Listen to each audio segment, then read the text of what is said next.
Welcome into the WalterPicks Fantasy Football Show. If you are here, you've made it to the fantasy playoffs or Let's go. possibly trying to make it out of the toilet bowl, whichever bracket you're in, we got you with the starts, sits, and defenses and kickers at the end of the video. My name is Avery. I'm here with Seth. We'll get going with our first start of the week and possibly the hottest waiver ad Woo! in Colby Parkinson. Now, if you were to tell me this man would be a start this week, I would not believe you if we were a couple weeks back. But you look at his game log and it tells us everything that we need to know. Obviously, last week against the Detroit Lions, he played his highest snap share really of the season and had his best game of the season with 5 catches, 75 yards. The reason we are seeing this and the reason why he is a good start, number one, you see that Seattle Seahawks matchup. They are top 5 in allowing fantasy points to the tight end position. Their defense is amazing everywhere except for that. And we probably won't have Devontae Adams with his hamstring injury healthy for this week's matchup. So it's Puka Nacua and it's all these tight ends. And the Rams are running some of the most 13 personnel sets in the NFL as of right now. I believe they ran the most in the last 2 games on a snap total in the last 20 years, which is insane. Wow. So they're using a ton of tight ends is really what that means on the field, and which is why he's seeing an increase in snaps. And if you don't have Devontae Adams, all you need is Puka and then a bunch of your tight ends. So we should be able to see a bunch of usage this week. Seth, is there any reason we shouldn't? Because all of these tight ends really are running routes. So there is a little bit of worry with that. Yeah, I would say the main thing here that I want to call out is that this is going to be a great start. I mean, not only has he been really solid the last 6 weeks, that alone is great. He's got a great matchup. But the thing I want to call out here, and this is a bit of a strategy session because this is week 16. You're either in your championship, if I'm in a 10-man league, this is my championship week, or trying to get to the championship in the semifinals. Do not let your opponent that maybe has Tyler Warren or another tight end get Colby Parkinson off the waiver wire. I'm already worried about this in my league because I don't think I've got the priority to get him. I got Kyle Pitts actually, used my priority on that last week. Colby Parkinson is a must-add, whether you need a tight end or not, because you do not want your opponent to get somebody that just scored 24.5 points, and Devonta Adams only missed about half the game. Devonta Adams still had about 11 fantasy points in that range. He could have another huge week this week, and you do not want to be playing against him. And speaking of a huge week, maybe not massive, but we look at Michael Carter here. He had a pretty decent game, all things considered, against a Houston Texans defense that does not allow a lot of fantasy points or really yards to anybody. But now we have Bam Knight going down with injury. He's not going to play in week 16. We already don't have Trey Benson. He's out for the season. We already don't have James Conner. So who else is left? And the answer is Michael Carter. And you see last week, he played 80% of the snaps. He was the RB1, 14 carries for 56 yards. Now, he did take almost everything as far as routes, snaps, usage. Amari DeMarcado will work in a little bit more than he did last week. I believe it was his very first game back from his injury again. But he will work back in. It's not going to be 100% to 0, but you look at the matchup with the Atlanta Falcons, it is a pretty positive one. And Jacoby Brissett has been able to support his fantasy wide receivers and running backs way more than anybody would expect, considering his actual NFL record as a starting quarterback right now. But Michael Carter is a great pass catching running back. Like, that will be his role. DeMarcado will probably work in to that later down and that possibly some of the short yardage stuff there. But this is a spot where we can go through and start him because the matchup is way more positive. And if he gets the pass catching upside in a game where they should be able to play their brand of football in that environment, I'm going through and putting Michael Carter in our starting lineup as a flex option kind of guy. Seth, is there any restrictions that you have with the worry of Michael Carter? No real worry. I just want to say this is our second waiver ad in a row. So this is another player to watch out for. I certainly would try to block Colby Parkinson because I see him as the biggest upgrade. But if your opponent already has a great tight end, block Michael Carter because look at his next week's schedule as well. Week 17, he's facing the Bengals, the best possible matchup. Michael Carter should be on your bench. You do not want to be facing him unless you need a running back. You can obviously start him, but don't let your opponents get this guy either if you can help it.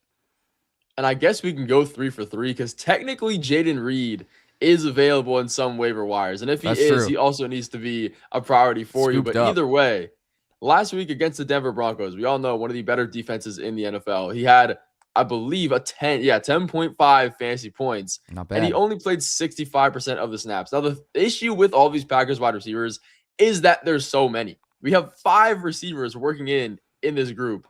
Now, we do have Christian Watson dealing with an injury. It isn't serious. It honestly is possible that he comes in and plays for this Week 16 matchup against the Chicago Bears. If he does play, then Jaden Reed is not a strong, safe start, in my opinion. If you're in a deeper league and you need it, he can still be put in there, but it makes everything a lot more risky. So Jaden Reed, if there's no Christian Watson, gets a great matchup against this Chicago Bears defense. You can see in the WalterPicks app here how many fantasy points they're allowing to the position. And this is one where I would go through and start him because we can see in the game log, this is only his second game back from injury. So we will increase his snaps as the weeks go on. And this is one where we can expect that if we have another wide receiver out of the lineup. Seth, break down Jaden Reed for us because we know this Packers wide receiver room is absolutely disgusting right now. Yeah, there's a couple key things I want to look at here. Number one, they just played Chicago in his first game back from injury. He had 9.3 points. I'd consider that a floor. Now, Christian Watson has been amazing. If he misses this game, Jaden Reed is certainly startable. The other thing I want to point out is that the Packers defense just got a little bit worse. That could help the pass attack of the Packers be more of a factor in this game if the Bears can score, because Micah Parsons, he is out for the season. The Bears could score a little bit more. They could pass a little bit better. They needed to run a lot against the Packers in Week 14. The Packers could need to pass a little bit more, which makes Jaden Reed an even better start against a pretty weak defense. And speaking of a defense, we can go through and get Bo Nix into our starting lineup. Now, I know he's been very hit or miss for the back half of this year, but this is one where you cannot afford to sit Bo Nix against the Jacksonville Jaguars. Now, this defense is really good, but they're really good against the run specifically. Their run game is amazing. Their pass game is a little bit weaker. So this might make people want to sit Bo Nix. I believe he's only started in 40% of leagues right now. This is one where you can put him in there. He has some weapons. The team runs efficiently. I'm putting him in the starting lineup against his defense, and I'm not thinking twice about it. Seth, what do you think about Bo Nix? Yeah, this is really a must-win game, I think, for the Broncos. There's 3 weeks left, and the Jaguars are right on their heels for the number 1 seed in the AFC. If the Broncos lose and the Jaguars win, they are neck and neck. So it's definitely a game that the Broncos want to win. Good matchup. He has some rushing attempts. Didn't have the most rush yards, but had some good rushing attempts in the last game. Certainly like this as an option against the Jaguars. Like you said, it's a pass-first strategy against this Jaguars defense, which is great at stopping the run. And what I don't like here as a quarterback, getting into our sits of the video, is going to be Sam Darnold. Now, this name has just been all over the place in fantasy football. 1 week he's great, 1 week he's not. But he might have had more single-digit fantasy football performances than he has double-digit. I mean, you look at the last few weeks, 11 against the Colts. It was a very slow-paced game. That defense was good. But it's not like the matchup gets that much better against the Los Angeles Rams this week. It's tough because he doesn't throw a lot of passes, so he's going to rely on those passing touchdowns. Sometimes, as you can see in the WalterPicks app, he'll throw 2 or 3, and sometimes he'll throw 0. And this is one where I do think it's a little bit risky. I would way rather go through and start a Bo Nix or pick up some other quarterbacks. Let us know in the comments what quarterback decisions you're deciding between. But Seth, is there any world where maybe the Rams are a little bit more of a beatable team and they can pass more, even if they don't have Devontae Adams? I certainly don't think so. We look back to week 11. He did have decent yardage, 279 yards, not bad, but he did only have 8.3 points. That means he probably had some turnovers maybe. How many is that? 4 interceptions. That is 4 interceptions last time he played the Rams.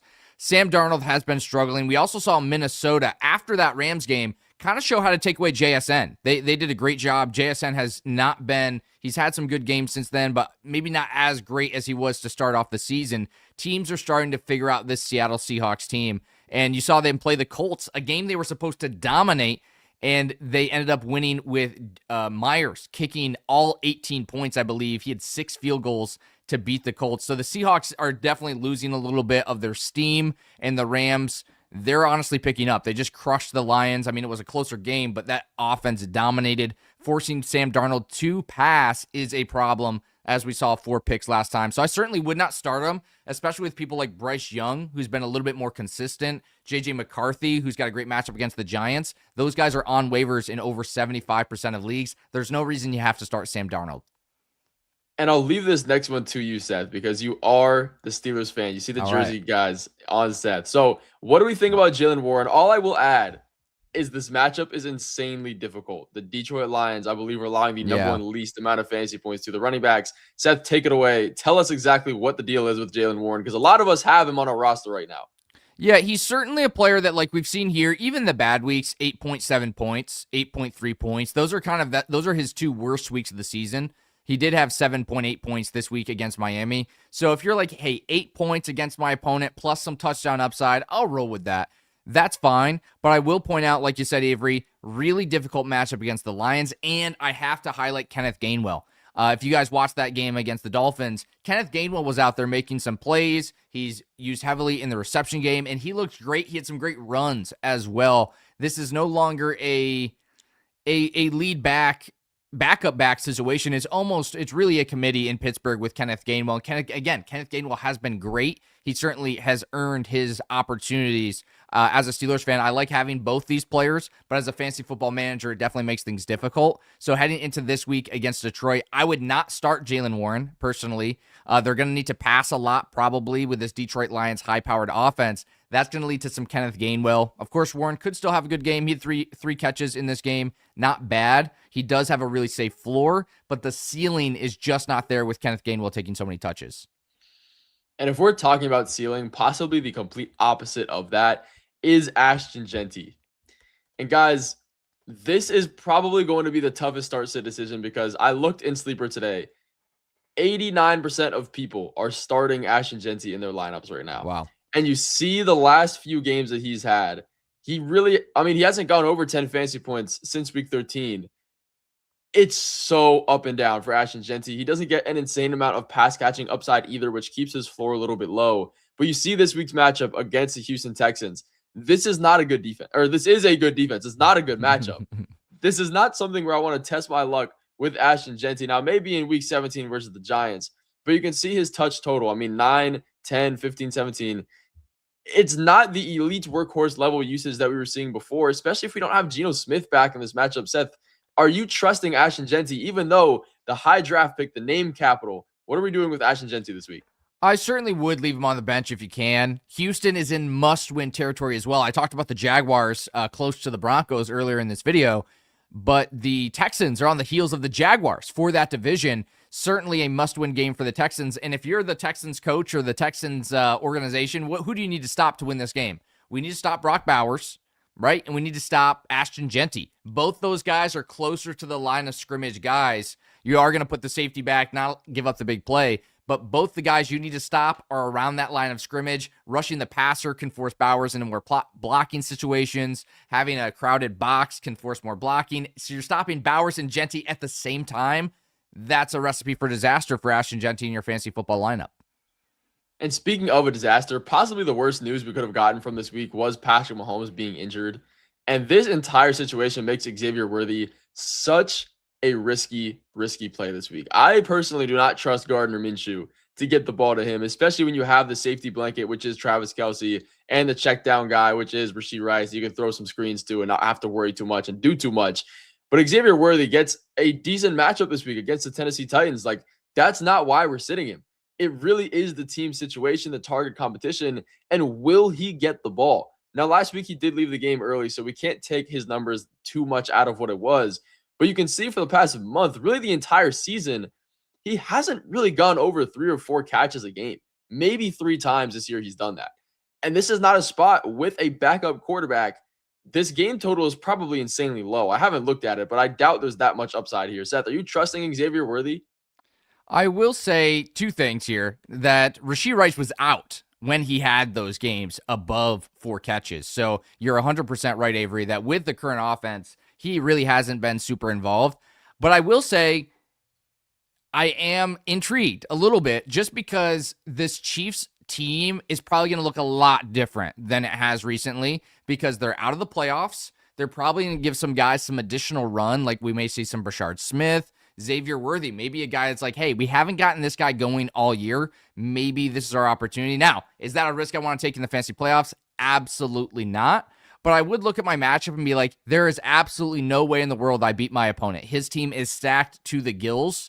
And some of my players, maybe they've been a consistent 12 points. Like maybe Jaylen Warren is in your flex spot and you're like, you know what? I'll roll the dice. Xavier Worthy is a good roll of the dice this week because of his upside, and you just don't know what this offense is going to look like. But I certainly am not trusting him if I have any sort of consistent option or reliable option in the fantasy football playoffs. Yeah, this is the type of information we need, guys. So make sure to hit that like button on the video if you haven't already. And we will get into the next sit of the video. Another terrible situation we're dealing with on offense is going to be Michael Pittman. Now, this is another guy that's running pretty much every single route in this offense, but But you see last week with Phillip Rivers, the wide receiver 66, and that's really not going to get much better. Now, the Seattle defense is amazing. It was a very tough defense and a very unfortunate situation with Phillip Rivers' first game back. So he's not going to do as bad as he did there. But it definitely is possible. Now, the San Francisco 49ers defense this week, they are a bit banged up. They're not the best defense in the world. You can beat them. I am more worried about this offensive situation because Phillip Rivers was only projected 150 pass yards last week, and he didn't even get that. It's probably not going to change and be that much different now. And you still have Alec Pierce. You still have Josh Downs, who he threw his touchdown to. There's a lot of guys out there, and even Tyler Warren, that do need the ball. I don't trust Michael Pittman. Again, like Seth said, we're playing for guys that have a floor, but also have a really, really high ceiling because we're playing 1 week at a time, and that's really what matters. And I don't see that being a thing for Michael Pittman. Even if he scores a touchdown, I cannot see him scoring over 15 fantasy points. Seth, is there any reason maybe in the second game of Phillip Rivers that he'll have a resurgence and be in our starting lineup? Yeah, this is another, exactly like you said, we're in the playoffs. Can you trust them? Absolutely not. But again, if you're like, hey, I don't have much of an option, I do see a real path for Pittman to be a start. And that's kind of why we talk about them in these videos. We don't want to do the obvious starts and the obvious sits. We're going for the players that are right on that edge of start and sit, trying to provide the most possible value in the shortest amount of time here. And I will tell you that San Francisco defense is bad. It is really bad. Jonathan Taylor, I think, could absolutely eat. They were leaning on him heavily. But Michael Pittman Jr., he still had 6 targets. He was 5 targets. He was facing extremely difficult matchup. Reek Woolen, I think it's Josh Jobe. I could be mixing him up with another player. But the corners for the Seattle defense are absolutely insane. The 49ers, it's just not the case. The linebackers aren't as good. The rush isn't as good. They could barely stop the Tennessee Titans last week. The 49ers defense had 0 fantasy points because the Tennessee Titans did such a good job. They had no sacks, I believe, in the entire game. Can you tell that I started the 49ers defense last week? But this defense is not good. So I do think there is a path for Michael Pittman to have some points, a lot better bounce back opportunity. But again, if I'm in the playoffs, he's certainly not my go-to guy off the bench, but maybe you lost Devonta Adams, maybe you lost some other players or somebody's not performing. You do have some upside here with Pittman. Yeah, and speaking of the upside, we will go into the defenses and kickers you can pick up and start. The number one that is probably still on your waiver wire right now is going to be the Saints defense versus the Jets. Now, if we're talking total defensive rankings, the Houston Texans are clear and away the number one option, and it's not even close. So for whatever reason they're out there, they should be your number one option. For sure. But if we're talking defenses on the waivers that you can still pick up even after they clear, Saints are going to be your first option here against the New York Jets. Now they're going to let Brady cook. The Saints defense has actually not been too bad. If you look at their fantasy point numbers, they haven't been great. 4, 3, 6 points. But this matchup should be one where the Saints defense can put it together. You can also go get the Bills defense here against the Cleveland Browns. Another situation where this Bills defense isn't necessarily amazing. They're not a lockdown defense, but all of the lockdown defenses get good matchups and are not on the waivers right now. The Bills and the Cleveland Browns, we don't know what to expect from Shedeur Sanders. More than likely, it's not always great, and they will force some turnovers. They will get sacks on Shedeur Sanders. Whatever it may be, the Bills defense is one that we can get, even though their unit is a little bit weaker themselves. You can also get the Atlanta Falcons here, getting one against the Arizona Cardinals. Now, this Falcons defense has been through a little bit of a ringer here with the Tampa Bay Buccaneers and the Seahawks over the past 2 weeks. But now they get the Arizona Cardinals. We know Jacoby Brissett is pretty decent in supporting his fantasy options, but in real NFL football, he's not the most positive. Now, the Falcons defense themselves have been falling apart.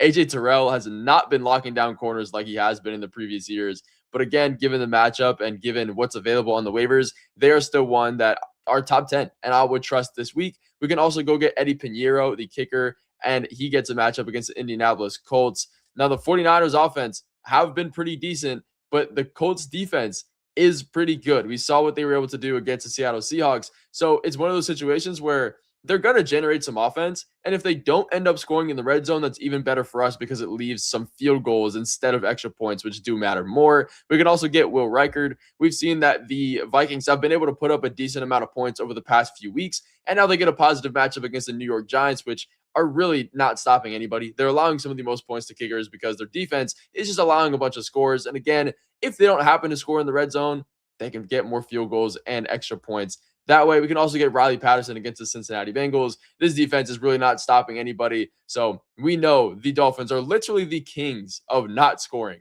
So Riley Patterson should be able to get some field goals in that way. But that's going to finish off this video, guys. We appreciate you rocking with us all season long. And we will see you in the next start sit and the rest of the videos and live streams coming for the fantasy championship game.